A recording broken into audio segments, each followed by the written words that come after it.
If you've ever wondered what it takes to become a developer in the Cardano ecosystem and start writing smart contracts, I have an interview here with Ben Hart, the head of Cardano Operations at MLabs. MLabs is one of the really big consultancy firms that is building out so many dApps in the Cardano ecosystem. And Ben shares his experience of becoming a developer and working as a dApp developer, and now, of course, the head of operations there at MLabs.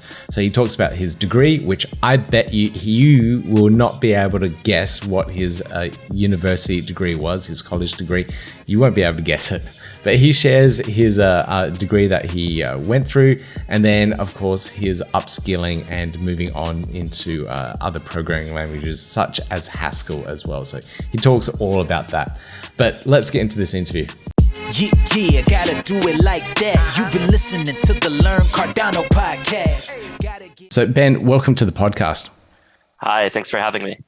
So I'd love to learn what you did for your college degree or university degree to actually get to the point of where you are now. Yeah, I would say my history is relatively unique within the industry. There's not a lot of us, but I actually started out by in college and university. I studied performing arts, actually, directing, creative collaboration, writing for the stage and screen, and acting. And it was actually only after university I started to get into the technology industry, at first in middle management.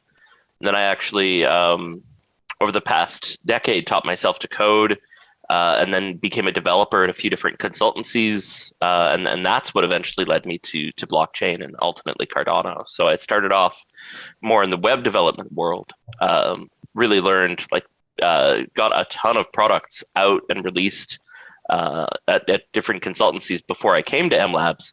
And it was actually at these previous consultancies where I learned working with Ethereum, working with a few other projects that actually, I say the frustration of these technologies actually drove me to Haskell. And it was three specific technologies. It was Solidity on Ethereum really frustrated me. Then working in PHP, and then working with Salesforce's unique kind of fork of Java called Apex. And these three languages kind of back to back, I really liked functional programming, drove me towards Haskell because it was something I could do that everyone promised me was unemployable and was just for fun. So I got really into Haskell that way. And then I got a job at a Haskell consultancy.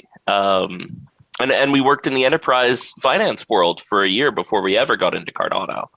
But by that point, I was just I was the Haskeller who had worked on Ethereum. And at that point, I was also kind of following the Cardano ecosystem. There were some quite high profile discussions about Cardano's impact on the Haskell ecosystem as a whole. And I had quite a few friends who were actively invested in Cardano. So I was interested in the technology. And so when we got an opportunity to work with Liquid, that was sort of a shift where I was able to start to work in the DeFi space, coming in with some experience. So that's really where I moved from developer to management. And that was a process that happened over the past year. That also came with sort of explosive growth. So I would say my story is not necessarily the one that everyone is going to take. In fact, almost no one will. But I would say there's room for people who come from a traditional software or mathematics background, as well as people who come from a different background, come from maybe the background where they understand sort of the end-to-end operation of an application, which is really where my expertise came in, as I was a full stack developer. So there's lots of different paths to get into the industry. I'd say the industry is sort of wide open right now, and you don't need to be an elite cryptographer, but it doesn't hurt either. Yeah, definitely wouldn't hurt. That is such an interesting way to have gotten into the industry, and I would not have picked your degree being performing arts as what you studied as your tertiary education. That's far from where you are now, isn't it? Well, it was a very diverse institution. I didn't go to a specialized fine arts school. I went to, in Canada, we call them post-war schools, but they're built during the 60s and 70s. They tend to be very focused on providing a broad education. So in addition to fine arts and humanities, you're required to take like a broad offering of science and social sciences as well. And of course, in the sciences, I went straight for like symbolic logic and like things that are very related to programming. Right. I just didn't actually happen to learn programming during my university. But I did learn a lot of the fundamentals that do help me today. So, I mean, if you're really just looking to get into the industry, I really recommend just before you even learn a programming language, take a course in classical logic, like symbolic logic. Yeah. Wow. Okay. All right. I was going to ask you about what certain skills or things you should be learning in regards to, your first stepping stones into it. So symbolic logic is one. Do you have any other tips or anything that would be useful for someone that's looking to get into the industry? Haskell in particular is it's sort of a funny language to learn. I'd say a lot of the more popular languages, there are many roads you can take. You could learn it you can learn JavaScript entirely on YouTube today. You can learn Python entirely on YouTube. I would say Haskell in particular is you need to learn through books mostly, I would say. There are getting to be better and better courses out there, but Haskell is, if you could give languages a size, Haskell is a big language. There's a lot of rabbit holes to go down. And there's a lot of very specialized features that are quite advanced and sometimes not well explained to especially to beginners. Right. So I come from the PHP background, just as yourself as well. So what was that like transition from PHP to Haskell like? I dabbled a little bit in it, and did the Plutus Pioneers program, and it was a mammoth change for me. How was it for you? So I would say the key area that I was actually involved with is full stack JavaScript, kind of in the Node.js. React world is where I really cut my teeth. I did about 6 months working with PHP and ASP. And I would say, yeah, they're very, very different because they're so much more object oriented. But the wonderful thing about JavaScript is it really is multi-paradigm, and there's a lot of functional programming work being done in JavaScript. I mean, you get infamously a bunch of array and object methods, but there's also a lot of really lovely libraries. And something that came up in JavaScript's history was a few years ago, they introduced the promise, and all the Haskellers got excited because it's a monad.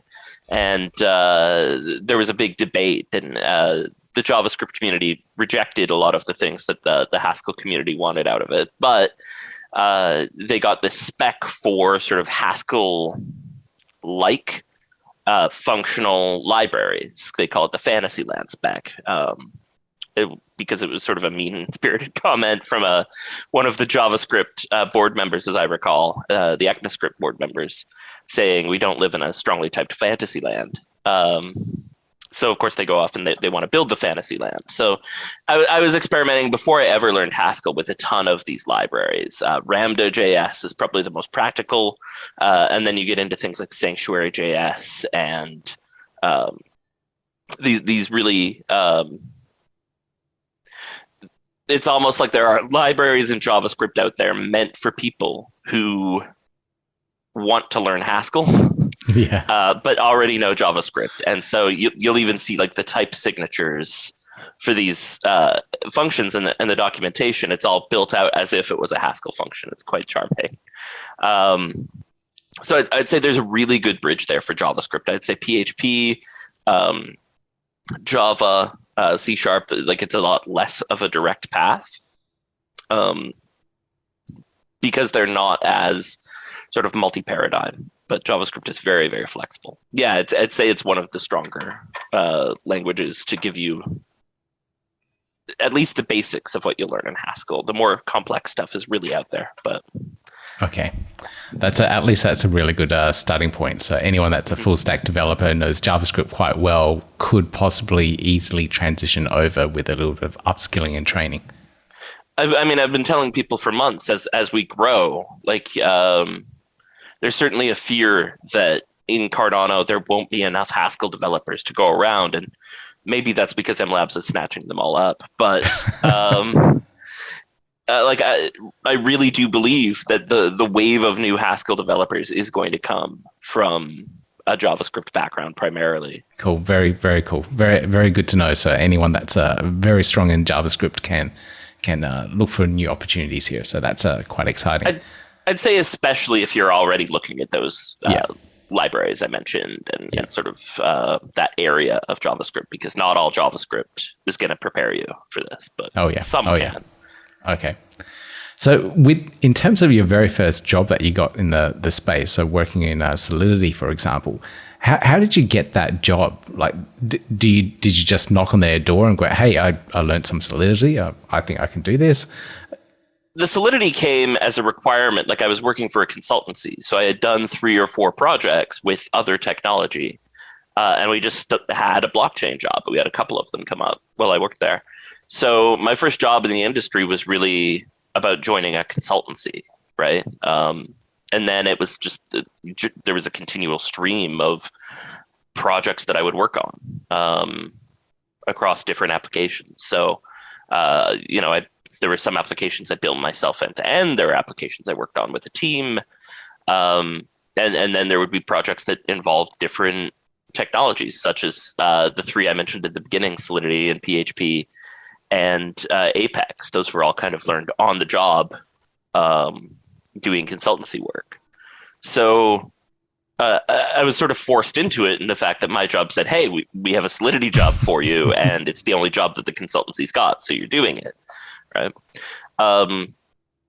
And most of the Solidity work initially was done by another team member, but we wound up rewriting a bunch of his work as he sort of disappeared during the project.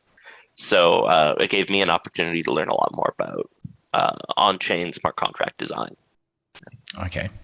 It's always hard to get your foot in the door, especially for some of these jobs. So it's interesting that you could pick one up through the consultancy that you're working at, and I guess work just flows through that consultancy, and you just pump it through.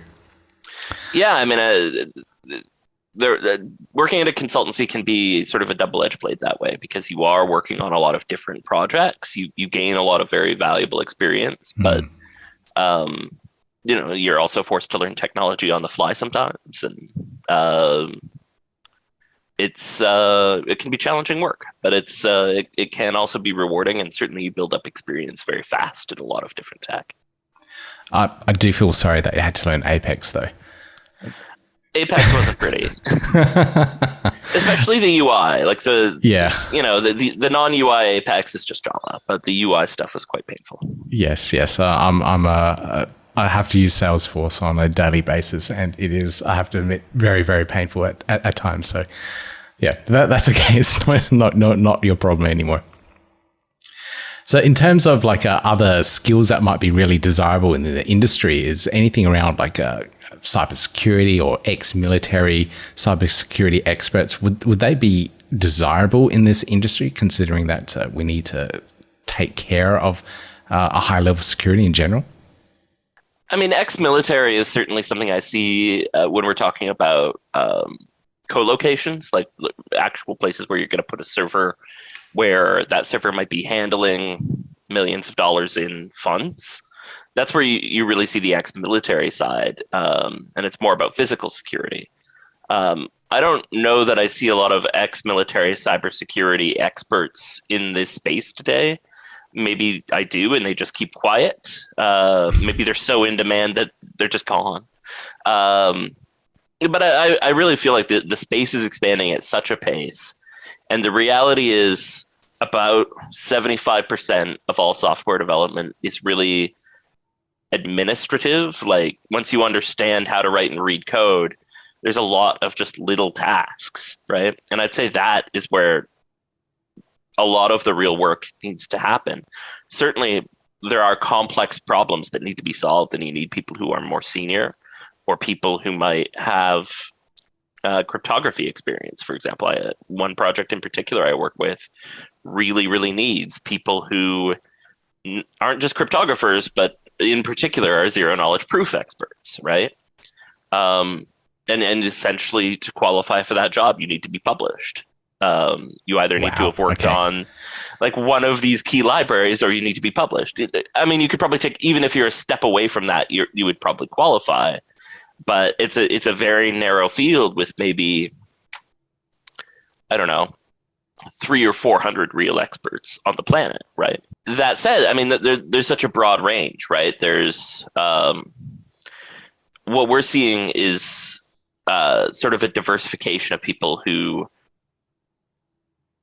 are better at building up and sort of defining architecture for a project. It's sort of on-chain architecture. We're seeing people who can specialize in auditing, and people who can specialize in like off-chain statistics code, data science. So there's really just a ton of specializations that are popping up in the ecosystem, especially as more and more applications launch. Wow, that's crazy. I guess it starts to specialize in different areas as the ecosystem grows. So that's absolutely amazing to hear. Okay, so to round this one up, what would you say your number one tip is for anyone that is going out there to write their first dApp in Cardano? So there's a lot of tools that will give you like a simulated smart contract rather than something that runs on a real chain. And I would say the first thing that you really want to achieve is getting a round trip between like the browser, your app's user interface, and a real blockchain. Once you have that happening, like you can add to it, you can add database calls if you're going to have some centralized piece, or you can add like a fancier UI or different logic on the blockchain side.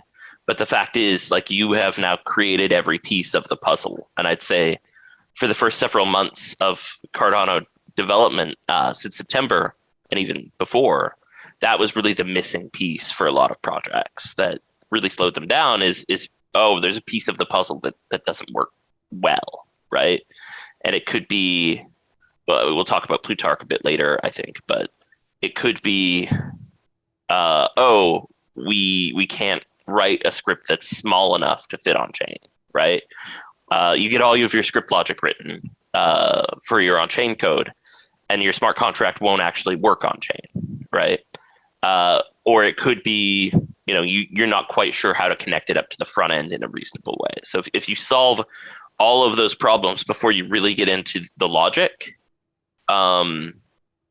you might have a problem where your logic starts to run over things, but at least you have a version that worked, right?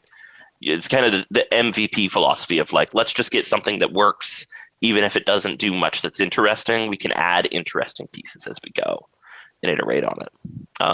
Wow. Okay, that I think that's a fantastic first tip. So don't try and design everything in one go and build it out. Just get it working. Do that full round trip as you described, and then iterate. So that's a really cool approach.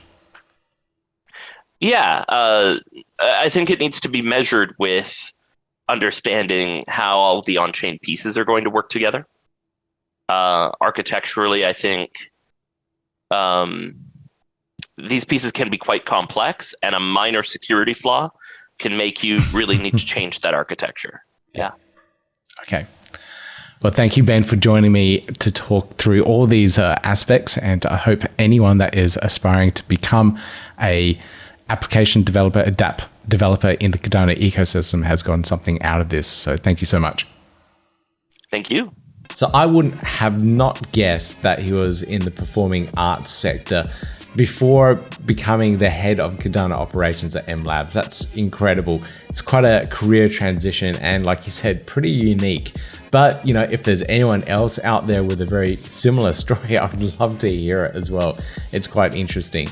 Now, I also did an interview with Ben to talk about MLabs and some of the catalyst proposals that they're going through at the moment. And you can check that out in the top right-hand corner there. And I also did another interview with Hassan Michael about the program that he's put together, and it really helps upskill developers from where they are at the moment. So if they're a full stack developer, knowing NodeJS, etc. So if you have those kind of background skills, you can go through the program that he's put together that will help you change and upskill yourself to the point where you'll be able to get a career and start off in the Cardano ecosystem, building some of these dApps and earning a decent, really decent career living off of it. So it's something, if you're interested in, please check out that interview as well. Link in the top right hand corner for you. All right, now if you got some value out of this interview, if you found it interesting, if you really like Cardano related content, please consider giving me that thumbs up, click subscribe, click the notification bell, and you hear more from me soon. I'll see you in the next video. Yeah, gotta do it like that. You've been listening to the Learn Cardano podcast. Gotta get it hype. Crypto is what we like, but this is not investment or financial advice. Gotta do your research, cause it's risky. We know it is. This show is educational and it's informative. Crypto's the future, really, it ain't no debating.